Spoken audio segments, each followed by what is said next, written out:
Suvga qancha vaqt oralig'ida ximikat solib turish kerak? Suvni tester yordamida tekshirib, muntazam ravishda ximikat solib turish kerak. Suv ko'karib ketishini oldini olish uchun nima solish kerak? Algitsid, xalq tilida bu ko'k suv deyiladi. 5 v 1 tabletkani basseyn ichiga solib qo'ysa bo'ladimi? Yo'q, agar basseningiz skimmerli bo'lsa, skimmer ichiga, переливной bo'lsa, rezervuarga. Basseynga solinadigan ximikatlarni odamga zarari bormi? Yo'q, aksincha, ximikat solinmagan basseyn odamga ko'proq xavf soladi. Basseynga ximikatlar solingandan keyin sraz cho'milsa bo'ladimi? Yo'q, kamida 5-6 soat kutish lozim. Eng yaxshisi ximikatlarni kechqurun solib, filtrni ertalabgacha yoqib qo'yish maqsadga muvofiq. Basseyndagi suvni qancha vaqtda almashtirib turish kerak? Agar ximikatlarni muntazam ravishda va to'g'ri solinsa, alishtirish shart emas.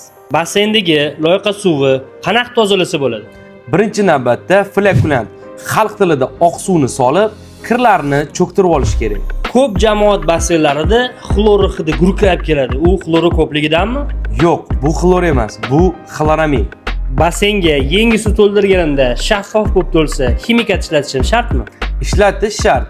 U yerda ko'zga ko'rinmas har xil mikroorganizmlar bo'ladi. Basseynga ximikatlar solishdan oldin nimaga pH darajasini to'g'rilashim kerak?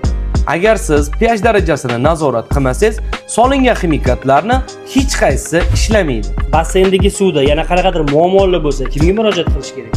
Quyidagi nomerlarga murojaat qilsanglar, mutaxassislarimiz albatta sizga yordam beradi.